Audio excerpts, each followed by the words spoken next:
just understand what that is.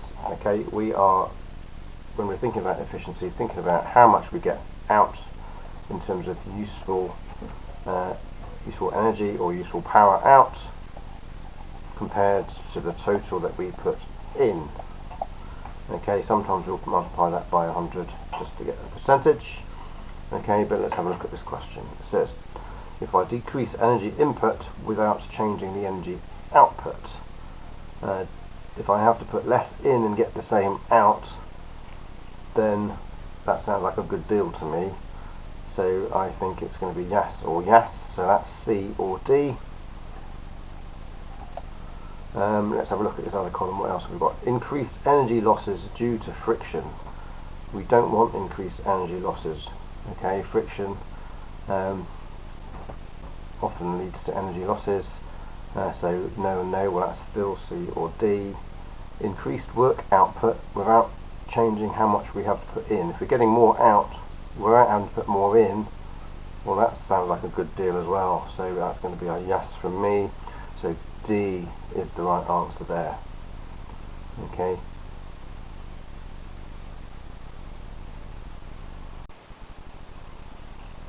Red light refracts when it enters glass from air. The red light is replaced by blue light. Which statement is correct about the refraction of blue light? It refracts less than red because its speed in glass is greater than of red light. It refracts less than red because its speed is less than red light. It refracts more than red because its speed in glass is greater than of red light. Or it refracts more than red because its speed in glass is less than that of red light. 4 different options. It either refracts more or less, or has a speed in glass greater or less than a red light. What do you think?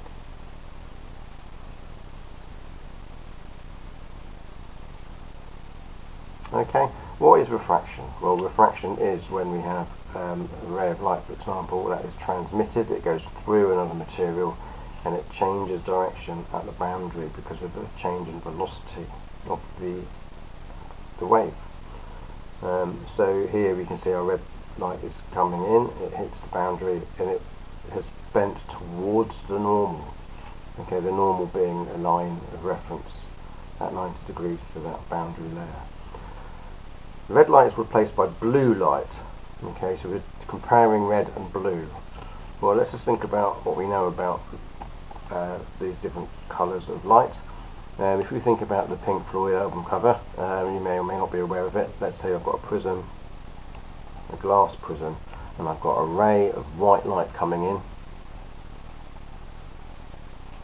Okay, we know that white light is made up of the colours of the rainbow, a spectrum of different colours ranging from red, orange, yellow, green, blue, indigo and violet. Okay, blue is refracted, it changes direction more than red. Okay, so blue is refracted more than red. That's something you just need to know. Okay, and that gives us some idea as to which is the right answer. Okay, we're looking at this part of the statement first of all. We want an answer saying that blue would refract more than red, so it's going to be C or D.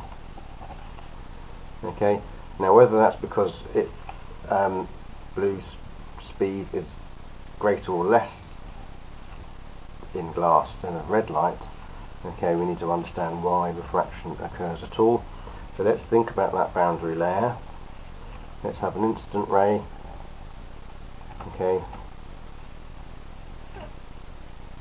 we've got glass which is more dense than air, and what happens is if we think about this ray of light as wavefronts, okay, this side of the wavefront meets the glass before this side and it gets dragged round, okay, a bit like that, so the ray of light changes colour, not colour, it changes direction. Okay, because these rays slow down in glass as it is more dense. Okay, but because this side of the wave, one side of the wavefront slows down before the other side, it gets dragged around. Okay, we say it might get moved rotated, changes direction towards the normal when we're going from a low density to a higher density. The normal is this line of reference here, that is at 90 degrees to a surface. Okay, so the blue is refracted more because it travels more slowly in glass than of red light. So our answer is D.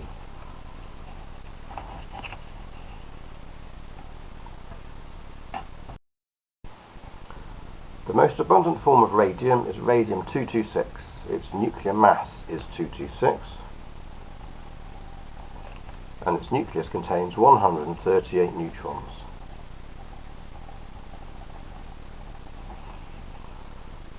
Which of the following is an isotope of radium? Is it A, B, C or D? We've got different masses, we've got different numbers of neutrons. What do you think?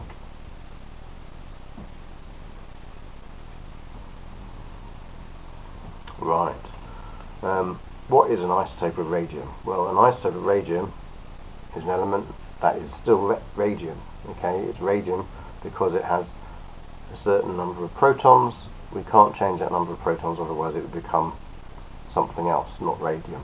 Okay, the mass can change, but the number of protons cannot change. Okay, so how many protons do we need to make a mass of 226? Well, we've got 138 neutrons. They each have a relative mass of 1. Protons also have a relative mass of 1, so they are going to contribute towards this 226. If I've got 138 neutrons, I need 226 minus 138, 88 protons to make up that mass. 138 plus 88 will give me 226. Okay, so these are in the nucleus of a radium atom. Okay, so whatever isotope we have, it has to have this many protons. Okay, let's have a look at these options. We've got a nuclear mass of 226. Okay, 226 minus 137. How many protons have we got? Okay, we've got 89. Well, that's not radium. Okay, so it's not an isotope of radium anymore. B, we've got 226 minus 139. Now I've only got 87 protons. Well, that's not radium then. C, 227 minus 138. That's not enough. That's too many rather. So that is 89 protons, not radium. So it must be D. Let's just check. Okay. 227 minus 139. Yeah, 88 protons. It must be D. Okay. 10 joules of work is done lifting a ball a distance of 1.8 meters. How much force was used to lift the ball? 4 answers. Which one's correct?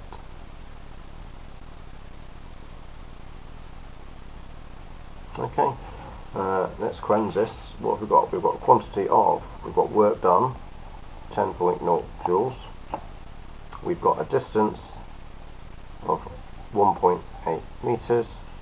Okay, that's my quantities, my units, joules and meters, that's all good. What equation can I use? What equation have I got where there's work done, distance, and the question is also talking about force? Okay, well, I know that work done is force times S. If you look on the equation sheet, remember that is displacement, that is just a vector version of distance. Okay, it's distance in a specific direction. Our direction in this case has to be in line with the force, remember. Okay, so that is our equation. I just need to substitute my numbers in for quens is for numbers. My work done is 10. My force is an unknown, so it remains as F multiplied by 1.8 meters. Okay, so there's my numbers. I now need to just rearrange that, so let's solve this. Okay, to get that force on its own, it's being multiplied by 1.8.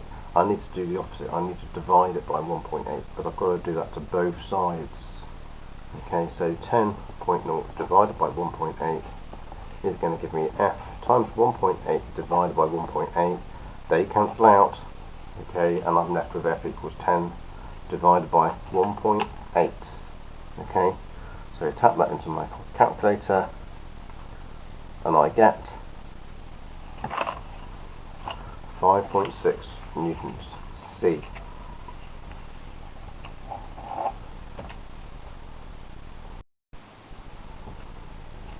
Okay, number 10. A kettle full of water takes 3 minutes to boil. It has a power output of 2 kilowatts. How much energy does it transfer?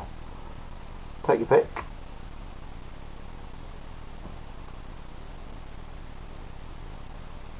Okay, so again we can cleanse this. So quantities. I've got 3 minutes, that's a measurement of time. I've got power mentioned of 2 kilowatts. Okay, and it's asking us to calculate energy transferred. So energy equals something. Don't know what it is. Something. Units. U for units. So it's looking like that I've definitely got to change minutes to seconds. Okay, so T equals 3 minutes. That is 3 times 60, because there are 60 seconds in every minute, which equals 180 seconds. Okay, kilowatts, don't like that. Okay, that needs to be in watts. Okay, so power is 2 kilowatts, which is 2 times 1000 watts, which is 2000 watts.